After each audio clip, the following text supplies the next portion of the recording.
चाहे वो आपके क्रिएटर जर्नी में हो या बिग बॉस में हो।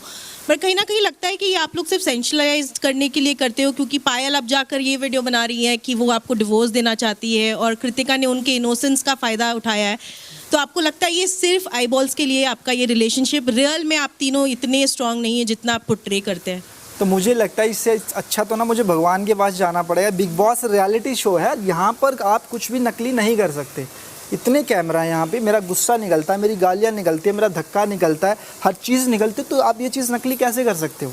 तो मुझे लग रहा है जो आपका सवाल है ना, आप इस पर थोड़ा सा सोचें, क्योंकि बिग बॉस एक रियलिटी शो है, यहाँ पे कुछ भी नकली नहीं है। इससे ज़्यादा तो मैं कुछ प्रूफ दे ही नहीं सकता, बस ये बोलना चाहूँगा। मैं कह रही हूँ आपका रिश्ता सिर्फ ये आईबॉल्स के लिए, ये ऐसा कुछ नहीं, नहीं, ये बिल्कुल रियलिटी का रिश्ता है, इसमें कोई भी चीटिंग नहीं है और कोई भी आईबॉल नहीं है। और आपको लगता है ये एक पॉलीगमस रिलेशनशिप, एक इलीगल रिलेशनशिप, एक नेशनल टीवी पे आप लोग जो प्रमोट कर रहे हैं, ये सही है? मैं कहना चाहूँगा, देखो क्या कि मैंने तो दुनिया के सामने रख दिया, पर कुछ लोग ऐसे हैं जो अपनी वाइफ को घर रख के बाहर रिलेशनशिप चल रहा होता है, उसके बाद घर आते हैं, वाइफ को पीटते हैं, बहुत सारी ऐसी चीज़ें करते हैं जो दुनिया को पता भी नहीं है।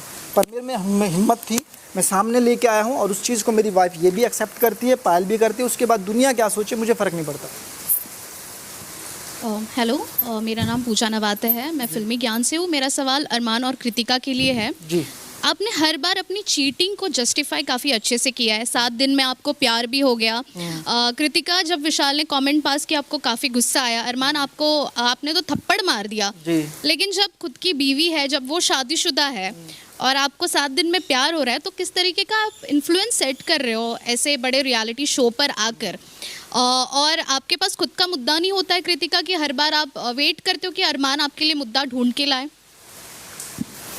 तो देखो, ये जो हमारी रियल स्टोरी है ना, इस 7 दिन में प्यार, वो ऑलरेडी सबको पता है। मैं इस रियलिटी शो में आई थी तो यहाँ पे जितने भी लोग हमें नहीं जानते थे, मैंने सबको बताया। और हम तीनों इस शो में आए थे कि हम तीनों अपना प्यार लोगों को दिखा सकें, क्योंकि बाहर ना बहुत सारे लोगों के क्वेश्चन होता है कि आप तीनों जो साथ में रह रहे हो, क्या वो सच है, क्या वो सच में आप तीनों साथ में रहते हो? तो हम लोग इसलिए इस शो पर आए थे ताकि लोगों को ना ये चीज़ क्लियर होए कि हम तीनों साथ में रहते हैं। बाकी जो मुद्दे वाली बात है, आप थोड़ा सा और क्लियर करके प्लीज मैं बता देता हूँ। मुद्दा क्या होता है ना, कि अब सोचो विशाल था, उसमें कृतिका ऐड थी, उसके बाद दूसरा मुद्दा हम ले लेते हैं जब शिवानी ने डिसीजन लिया था कृतिका को पीछे कर दिया और सना मकबूल को आगे कर दिया, वो मुद्दा भी ऐड ऑन था। पर उस चीज के लिए जब ये रेस वाली बात हुई थी, शिवानी संचालक थी, शिवानी ने बोला कि कृतिका तुम हार गई हो और सना चली गई, तो उस मुद्दे में पहले मैं बोली थी। जब मैंने बोला उसके बाद मेरी उससे बातचीत हुई, तो वहां से विशाल बोलने लग गया। जब विशाल बोलने लग गया तो अरमान जी आ गए। तो ऑटोमेटिकली क्या होता है, जब आप एक हस्बैंड वाइफ होते हो और आप एक शो में आते हो, तो अगर वाइफ की बात होती है, हस्बैंड बोलते हैं, हस्बैंड की वाइफ होती है, तो वाइफ बोलती है कि एक ना नॉर्मल चीज़ है। जब हम यहाँ पे रहते हैं ना, तो आगे से कोई अगर बोल रहा होता है तो ये ऑटोमेटिकली अंदर से ये चीज़ आती है कि हस्बैंड वाइफ एक दूसरे के लिए तो वो स्टैंड लेते हैं। और मुझे जस्टिफाई करते हुए हमेशा नजर आए हो। चीटिंग में आप बताओ क्या किया हमने चीटिंग? वैसे आपको एक कमेंट से इतना बुरा लगा, आप शादीशुदा थे, फिर भी 7 दिन में प्यार हुआ। चीटिंग इज अ चॉइस होती तो छोड़ देता ना मैडम, साथ थोड़ी रखता। मैं तो ये पाल को छोड़ देता, मैं इससे शादी कर लेता, रखा तो दोनों को ना।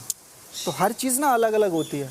मेरे रिश्ते अलग हैं और किसी के अलग हैं। मैं अपने रिश्तों को अच्छे से चला रहा हूँ, कुछ लोग नहीं चला रहे, तो वो अपनी अपनी लाइफ होती है।